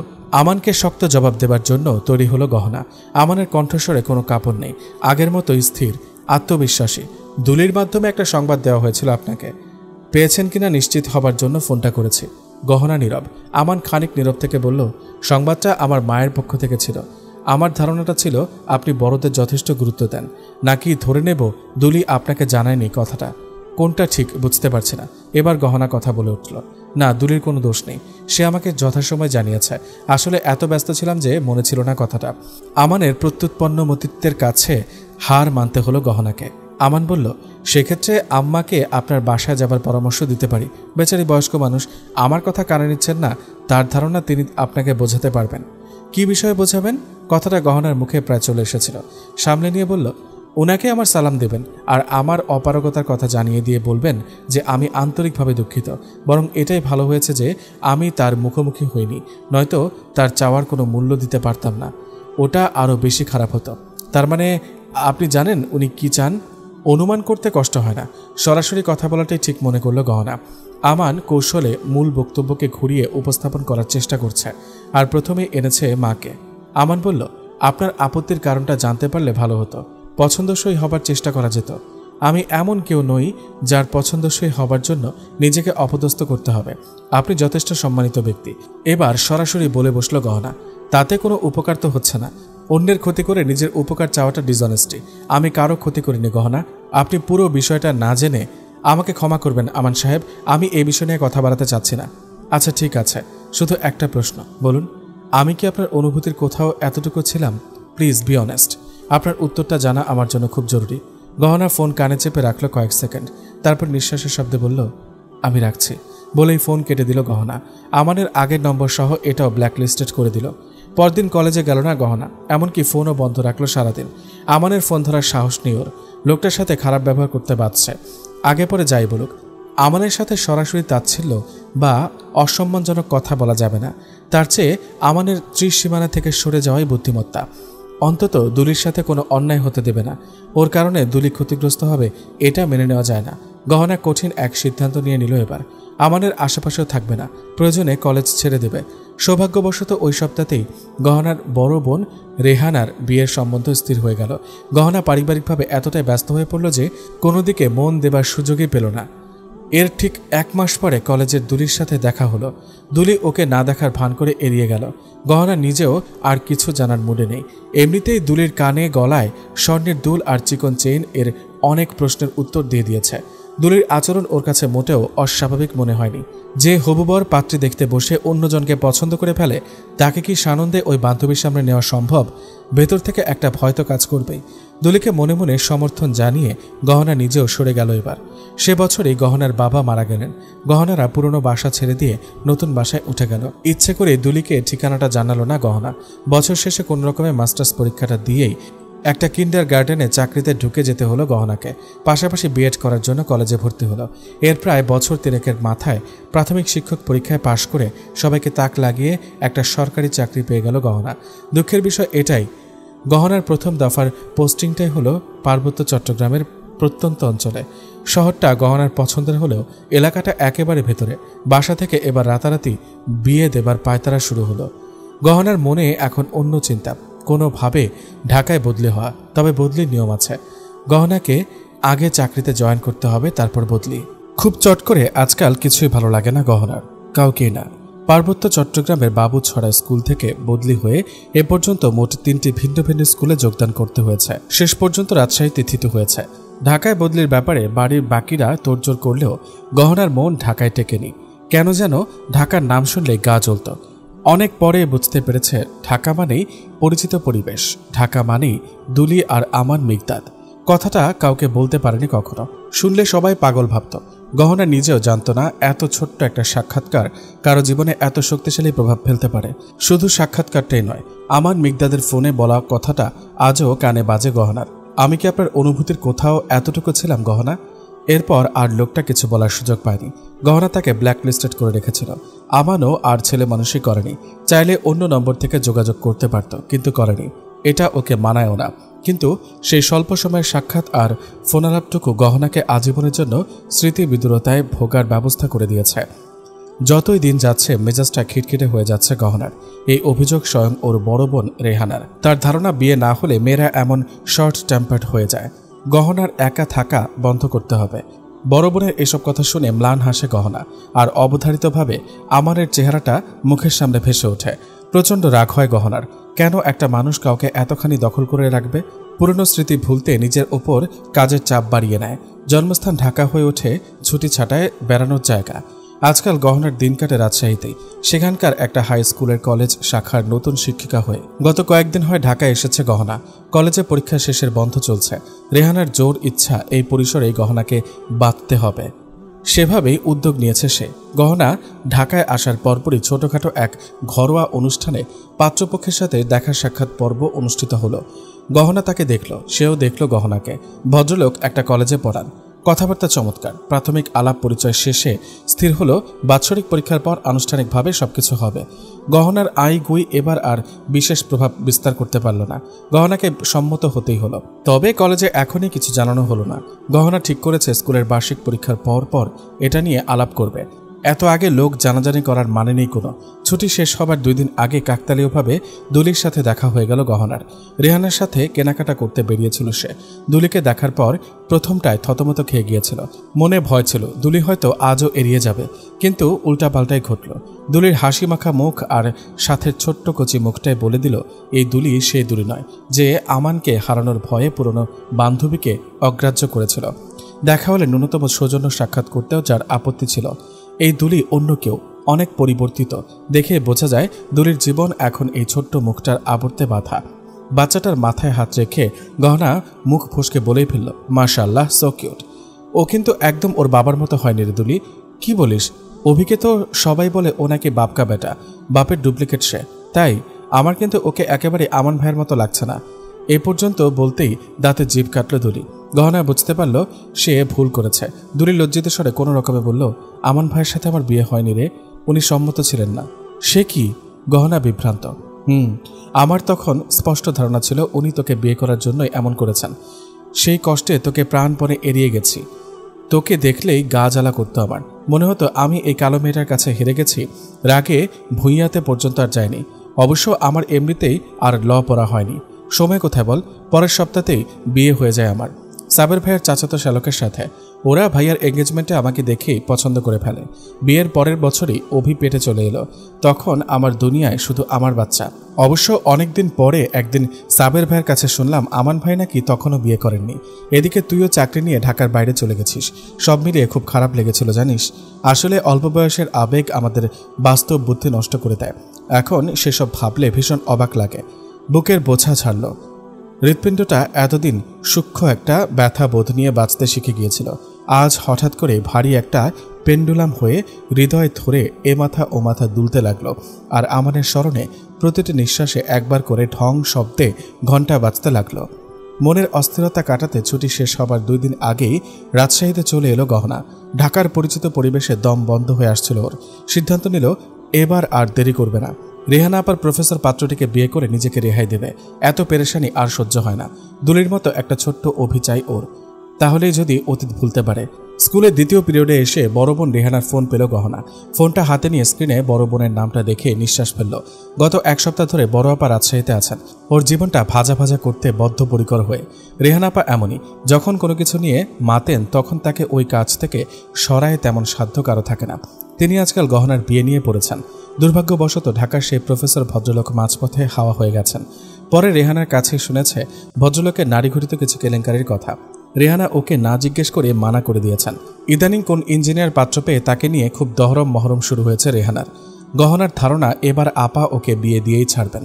তিনি ফোনে বলেছেনও সে কথা। তোদের দুজনকে পছন্দ হলে পত্রপাঠ কালেমা পড়িয়ে দেব। এই ছেলের খোঁজ নিয়েছি আমি, খুবই ভালো পরিবারেরা। গহনাকে নিশ্চিত হবার ভান করে বলতে হলো, যাক তাহলে তো ভালোই। ফোনটা রিসিভ করে কানে ঠেকানো মাত্রই রেহানার উত্তেজিত কণ্ঠ শুনতে পেল গহনা। কিরে গহনা, তুই কখন আসবি? অলরেডি 1:30 বাজে। ইঞ্জিনিয়ার সাহেব 3টার দিকে রেস্টুরেন্টে থাকবে বলেছে। ঠিক করে বলতো তুই ছুটি নিতে পেরেছিস কিনা? না পারলে বল, আমি নিজে আসবো। তোর প্রিন্সিপালের সাথে কথা বলবো। সেসবের কোনো দরকার নেই আপা, আমি যথাসময়ে চলে আসবো। ভাইস প্রিন্সিপাল আপার সাথে আমার কথা হয়েছে। দেখিস কথা যেন ঠিক থাকে। থাকবে ইনশাল্লাহ। আপা একটা কথা বল, তোমার ইঞ্জিনিয়ার সাহেব কি আমার বায়োডাটা দেখেছে? মানে আমার বয়স নিয়ে তার কোনো আপত্তি নেই তো? আমার কেন যেন মনে হচ্ছে উনি আমাকে বাইফেস দেখে রাজি হয়ে গেছেন, বয়সের খোঁজ নেননি। মোটেও না। তাছাড়া তার এত আপত্তির কি থাকতে পারে? তোর এসএসসির সাল তো সে জানি। সে নিজে কি কচি ছোকরা নাকি যে তোর বয়স নিয়ে নাক ছিটকাবে? এখনকার পেশাজীবী মেয়েরা এমনিতে লেট ম্যারেজ করে। 30-35 কোনো ব্যাপার না। আচ্ছা রাখি, বাড়ি এসে কথা বলবো। এই শোন, রোদে ঘোরাঘুরি করবি না। একেবারে স্কুলের গেট থেকে রিক্সা নিবি। রোদ পড়লে চেহারা কালচে হয়ে যাবে। আমি তো কালোই, আবার কালচে হবে কি? কে বলেছে তুই কালো? এটাকে কালো বলে নাকি? তোর গায়ের রং তো উজ্জ্বল শ্যামলা। আমার ননদ কেকার চেয়েও তুই ব্রাইট। কেকার মতো কালি ধুমসির বিয়ে হয়ে গেল, আর তুই? আপা আমি ছাড়ছি বলে ফোন কেটে দিয়ে কাজে মনোযোগ দিল গহনা। রেহানা আপার ধারাই এমন, কথা বলতে ধরলে আর থামাথামি নেই, বলতেই চলে যায়। গহনার হাতে এখনও কয়েকটা খাতা আছে। এগুলো দেখা শেষ করে বেরিয়ে পড়বে গহনা। ছুটি আগেই নিয়ে রাখা হয়েছে। কাজে খাতাগুলো দেখতে দেরি হলে ওরই ক্ষতি। এমনিতেই বার্ষিক পরীক্ষার পরপর স্কুলে একটা ছুটির আমেজ চলে এসেছে। ছোট ক্লাসগুলো ইতোমধ্যে ছুটিতে চলে গেছে। কলেজ শাখার ক্লাসগুলোর প্র্যাকটিক্যাল চলছে। এরই মধ্যে যতটা পারা যায় নিচের ক্লাসের খাতাগুলো দেখে রাখা। হাতের কাজ প্রায় শেষ করে এনেছে গহনা। শুধু নম্বরগুলো টেবিলেশন শিটে তোলা বাকি। এমন সময় ফিরোজা আপাকে রুমে ঢুকতে দেখে সতর্ক হবার প্রয়োজন বোধ করল। বাচাল প্রকৃতির এই মহিলাকে দেখলে ওর ঢিলেঢালা ভাবটা গায়েব হয়ে যায়, এড়িয়ে যায় প্রাণপণে। এমনিতেও এই মহিলাকে পছন্দ নয় গহনার। চেহারা দেখলে মনে হয় চোখে মুখে ষড়যন্ত্রের চিহ্ন সেটে আছে। ভদ্রমহিলা অবশ্য বলেন গহনাকে দেখলেই নাকি তার কষ্ট হয়। গহনার এখনও বিয়ে হচ্ছে না কেন, এই চিন্তাতে তার নাকি প্রেশার সবসময় হাই থাকে। গহনাও চায় না মহিলা তাকে নিয়ে ভেবে পটল তুলুক, তাই নিজেই সবসময় সরে থাকে। পারতপক্ষে তার মুখোমুখি হয় না। হাত চালালো গহনা। নম্বর তোলার কাজটা তাড়াতাড়ি করতে হবে।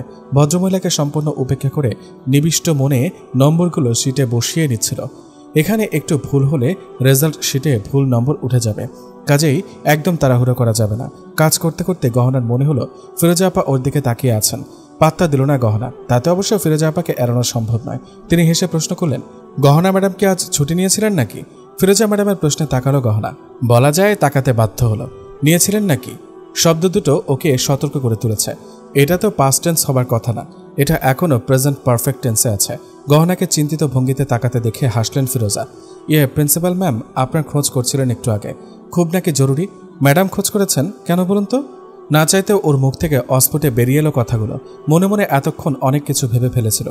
ফিরোজা ম্যাডাম কোনো ফেভার চাইতে এলেই তাকে কি বলে পাশ কাটাতে হবে তারই একটা মহড়া। কিন্তু প্রিন্সিপাল ম্যাডামের নাম উচ্চারিত হবার পর কৈফিয়তের যাবতীয় ফিরিস্তি পেটে হজম হয়ে গেল। আজকে সবার ছুটি বাতিল ঘোষণা করা হয়েছে জানেন তো? স্বাভাবিকভাবে আপনিও এর আওতামুক্ত নন। আপনাকে তো কলেজ শাখায় নিয়োগ করা হচ্ছে শুনলাম। জি, তো ঠিক আছে, কিন্তু একেবারে হঠাৎ ছুটি বাতিল হলো কিভাবে তা তো বুঝলাম না। আমার তো জরুরি কাজ আছে, বিড়বিড় করে বলার চেষ্টা করলো গহনা। ফিরোজা মাথা নাড়লেন। মন্ত্রণালয় থেকে বড় কর্তা আসবেন, ঝটিকা সফর। শোনা যাচ্ছে তার এই ভ্রমণের ওপর আমাদের কলেজ শাখার ডোনেশন থেকে শুরু করে উজ্জ্বল ভবিষ্যতের অনেক কিছু নির্ভর করছে। প্রিন্সিপাল ম্যাম এই নতুন কলেজ নিয়ে কত দৌড়ছাপ করেছেন তা তো সবাই জানি। উনিই সবচেয়ে বেশি অস্থির। একটু আগেই শুনলাম বুয়াদের ক্লাসগুলো ছাড়া মোছা করার নির্দেশ দিয়েছেন। আর্জেন্ট মিটিং ডাকা শুরু হয়েছে কলেজ শাখার টিচারদের। আপনি গিয়ে ম্যাডামদের সাথে আগে দেখা করে আসুন, তাহলেই সব বুঝতে পারবেন। দীর্ঘশ্বাসটা সশব্দে ফেলল গহনা। রেহানা আপা জানতে পারলে ছোটখাটো স্ট্রোক করে বসবে। বেচারি কত ধানাই পানাই করে তার আইবুড়ো বোনটার জন্য একটা আধবুড়ো শিক্ষিত পাত্র জোগাড় করেছিল। আজকের আলাপে দুজনের নতুন ভবিষ্যৎ তৈরি হতে পারত, কিন্তু গহনাকে নিজের উজ্জ্বল ভবিষ্যতের চিন্তা বাদ দিয়ে এখন কলেজ শাখার উজ্জ্বল ভবিষ্যতের চিন্তা করতে হচ্ছে। টেবিলেশন শিট গুছিয়ে প্রিন্সিপাল ম্যাডামের রুমে এসে শুনল নিয়তির অমোঘ আদেশটি। বড় কর্তা আসছেন, তার জন্য লাল গালিচা পেতে অভ্যর্থনার ব্যবস্থা করতে হবে। নিজের ব্যাপারে কোনো কৈফিয়ত দেবার সুযোগই পেল না গহনা। উল্টো বোনকে ফোন করে বিকেলের মিটিংটা স্থগিত করতে হলো। রেহানা প্রথমটায় বাকরুদ্ধ হলেও শেষ পর্যন্ত মন্তব্য করতে পেছপা হলো না। তোর কপালে কি আছে কে জানে, যত ভাবেই তোকে বিয়ের দিকে টানি ততভাবেই তুই ফসকে যাস। একটা না একটা কাহিনী খাড়া করিস। বয়স কত হলো খেয়াল আছে? আমার কোনো উপায় নেই আপা, স্যার হুট করে আসায় সব এলোমেলো হয়ে গেছে। তুমি তো জানো আমাদের প্রতিষ্ঠান আরও ব্যাপকভাবে তার কর্মপরিধি বাড়াতে যাচ্ছে। আমি না থাকলে এদিকটা এলোমেলো হয়ে যাবে। কলেজের আর কি এলোমেলো হবে, সব তো তোরই এলোমেলো হয়ে গেল। এটাই এখন আফসোস। উপযুক্ত পাত্র চাইলেই তো আর পাওয়া যায় না। আচ্ছা আমি দেখি শফিকের সাথে কথা বলে নতুন শিডিউল ফেলতে পারি কিনা। ফোন ছেড়ে দেবার পর যথাসম্ভব তৈরি হয়ে নিল গহনা। কলেজ শাখার বাকি শিক্ষার্থীরাও সবাই নিজেদের গুছিয়ে নিলেন। যথাসময়ে বড় কর্তা এলেন, তার সাথে আরও দু একজন কর্মকর্তা ছিলেন। তারা তিনজনই ঘুরে ঘুরে দেখলেন কলেজটা, সন্তুষ্টি প্রকাশ করলেন। সবশেষে তারা প্রিন্সিপালের রুমে এলেন। তাদের জন্য বিশেষ আতিথেয়তার ব্যবস্থা রাখা হয়েছে এখানে। চা নাস্তার ফাঁকে ফাঁকে স্কুলের ছোটখাটো সমস্যা নিয়েও কথা হলো। বিদায় নেবার আগে উপস্থিত শিক্ষিকাদের দলটির সামনে দাঁড়িয়ে ছোটখাটো বক্তব্য রাখলেন ভদ্রলোক। গহনা তখনও মনে মনে খাবি খাচ্ছিল। আমান মিগদাদকে এখানে আশা করেনি সে, একদমই না। তাকে দেখে দারুণ বিস্মিত হয়েছে সে, অথচ ভদ্রলোকের চেহারায় পূর্ব পরিচিতের কোনো লক্ষণ নেই। তার মানে কি গহনাকে চিনতে পারেননি তিনি, নাকি চিনেও নাচেনার ভান করছেন? অবশ্য গহনা নিজেও দূর থেকে ভদ্রলোককে যখন দেখেছিল তখন চট করে চিনতে পারেননি। এখন কাছে থেকে দেখে মনে হলো গলার কাছে সে পুরনো কুণ্ডলিটা নামেনি, ওটা এখন দলা পাকিয়ে যথাস্থানে আছে। ভদ্রলোকের সাথে এতদিন পর এভাবে দেখা হয়ে যাবে ভাবেনি সে। আরও অবাক হলো যখন বুকের ভেতর হঠাৎ করে কষ্ট নামক নতুন একটা অনুভূতির সন্ধান পেল। এই কষ্টের স্বরূপ জানে না গহনা। দুলির বলা কথাগুলো মনে পড়ল। ভদ্রলোক বিয়ে করেননি, কেন বিয়ে করেননি? ওর জন্য? ধুর চাই যত সব উদ্ভট চিন্তাভাবনা। এখন কি এসব ভাবার অবকাশ আছে? তাছাড়া দুলি যে সময়ের কথা বলেছে সেটা তো আরও কয়েক বছর আগের কথা। এতদিনে তিনি নিশ্চয়ই বিয়ে শাদী করে বাপও বনে গেছে। যদিও দুর্বল মনটা তার সবটা জানতে চাওয়ার আশায় লালায়িত হয়ে রইল। গহনা নিজেকে বোঝালো, উনি অবিবাহিত হলেই বাকি। মনে রেখো, লোকটা তোমাকে একদিন ফোন দিয়েছিল, তুমি নিজেই তাকে এড়িয়ে গিয়ে অপমান করেছ। আজ সে তোমাকে অপরিচিতের দৃষ্টিতে দেখছে। মানে সহজ, তোমার সাথে রিউনিয়ন এর কোনো ইচ্ছে তার নেই, থাকার কথাও নয়। লোকটার বয়স বেড়েছে, ছেলে মানুষই করবেন না, এটাই স্বাভাবিক। ওরকম 2-4টা হৃদয় ঘটিত দুর্ঘটনা সবার জীবনে কম বেশি থাকে। সেটাকে নিয়ে কেউ প্রেম গ্রন্থ রচনা করে না তোমার মতো। পুরোটা সময় জুড়ে নিজের সাথে যুদ্ধ করে একসময় বুক ভাঙা দীর্ঘশ্বাসের সাথে অতিথিকে বিদায় জানাতে হলো গহনার। বাড়ি ফিরে শুনল আগামী শুক্রবারে মিটিং ফিক্স হয়েছে। শফিক শুক্রবারে বসতে রাজি হয়েছে। তার নাকি কিসব কথা আছে গহনার সাথে। বোনের এসব ক্যানক্যানের বর্ণনা শোনার মানসিকতা গহনার ছিল না, কিন্তু তারপরেও শুনতে হচ্ছে। জীবনটা হঠাৎ করে দুর্বিষহ বোঝা হয়ে গহনার ঘাড়ে চেপে বসেছে। কবে এই বোঝা নামবে কে জানে। পরদিন স্কুলে গিয়ে জানতে পারল কলেজের শিক্ষিকাদের জন্য একটা ডরমিটরির প্রস্তাব পাশ হয়েছে আজকের মিটিংয়ে। অফিস থেকে শিক্ষিকাদের লিস্ট চাওয়া হয়েছে। সংবাদটা গহনার চেতনাকে অসাড় করে রাখল সারাদিন। বাড়ি ফিরেও অস্থিরতা কমল না। রেহানা আপুরও মুখ ভার। তিনি জানালেন কালই তিনি ঢাকায় চলে যাবেন। গহনা ভয়ে ভয়ে শফিকের কথা জানতে চাইলে এড়িয়ে গেল রেহানা। শফিকের মায়ের ইচ্ছা নয় বদলির চাকরি করা মেয়ে বিয়ে করায়। তার ছেলের জীবনে এভাবে শান্তি আসবে না। তারা শর্ত রেখেছেন, হয় তোকে চাকরি ছাড়তে হবে আর নয়তো ঢাকায় স্থায়ী হতে হবে। গহনা কোনো জবাব দিল না, কেবল মুখ নামিয়ে ম্লান হাসল। রেহানা বিরক্ত। হাসছিস কেন? এভাবেই উড়ে উড়ে ঘুরে ঘুরে জীবনটা পার করবি? শোন, মেয়েরা হচ্ছে শেকড়ের মতো। এদের মধ্যে যারা কেবলই ঘুরে বেড়ায় তাদের শেকড় জন্মাতে পারে না বলে একটা সময় তারা আগাছা হয়ে রয়ে যায়। আল্লাহ তাআলা মেয়েদের সংসার গড়ার দায়িত্ব দিয়ে দুনিয়াতে পাঠিয়েছেন। একটা ছেলে কখনো পরিবার রচনা করতে পারে না, ওই যোগ্যতা শুধু মেয়েদেরই আছে। আর একটা ভালো পরিবারই সুস্থ সমাজের বুনিয়াদ। আশা করি এর বেশি তোকে বলতে হবে না। আমি কাল ঢাকা যাচ্ছি, জানি না আবার কবে একটা মন মতো ছেলে পাবো। যেগুলো পাই সেগুলো বেশিরভাগই তোর চাকরির পয়সায় গায়ে বাতাস দিয়ে বেড়ানোর মতলবে বিয়ে করতে চায়। ওয়ার্থলেস এক একটা। তাহলে আমাকেও তোমার সাথে ঢাকায় নিয়ে চলো আপু, মৃদুস্বরে বলল গহনা। তুই ঢাকায় যাবি? রেহানার চোখ ছানা ভরা। হ্যাঁ। গহনার সংক্ষিপ্ত উত্তর। ছুটি পাবি? না পেলে চাকরি ছেড়ে দেব, কিন্তু এখানে আর চাকরি করতে পারবো না। তোর হয়েছেটা কি বলতো? গহনার কাঁধে হাত রাখলেন রেহানা। দুই চোখে বর্ষা নামলো গহনার। কোনো মতে মাথা নাড়ল সে। জানি না আপা, আমি সত্যি জানি না। নিশ্চয়ই তুই জানিস। কি হয়েছে বল আমাকে। গহনা কিছু বলতে পারল না, তবে মাতৃসম বড় বোনের কাঁধে মুখ রেখে ছড়ছড় করে কেঁদে ফেলল গহনা। একজন তথাকথিত সফল নারীর একাকিত্বের ভার বইতে না পারার কান্না। বোনকে এভাবে কাঁদতে দেখে অস্থির হয়ে পড়লেন রেহানা। সব শুনে তিনি নিজেই উদ্যোগ নিয়ে আমানের মায়ের সাথে কথা বলতে চাইলেন। গহনা রাজি হলো না। যাকে সে নিজে একদিন অবহেলার ভারে ছড়িয়ে দিয়েছে, আজ কোন মনে তাকে নিজের চলার পথে ডাকবে? তাছাড়া ভদ্রলোকের বয়স হয়েছে, বিবাহিত হবার সম্ভাবনাই বেশি। রেহানা আর কথা বাড়ালেন না। পরদিনই গহনাকে নিয়ে ঢাকায় চলে এলেন। পরের সপ্তাহটা নির্বিঘ্নেই কাটল। রেহানা আবার পুরো দমে গহনার জন্য পাত্র খুঁজছেন।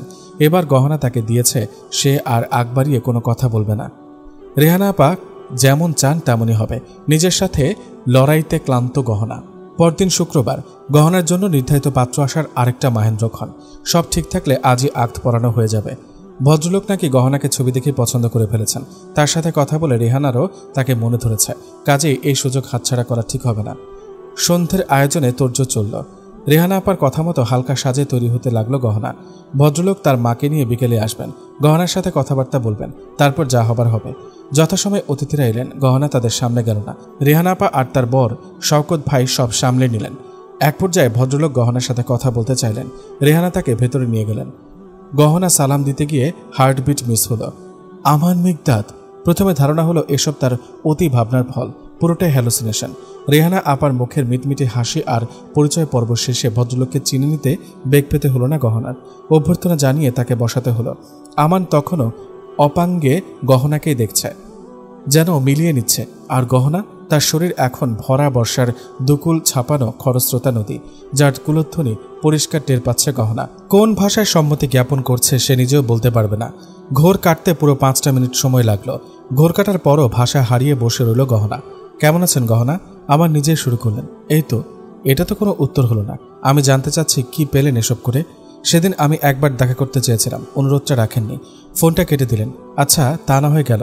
অনুরোধ রাখতেই হবে এমন কোনো কথা নেই, কিন্তু আপনার নিজের এই অবস্থা কেন?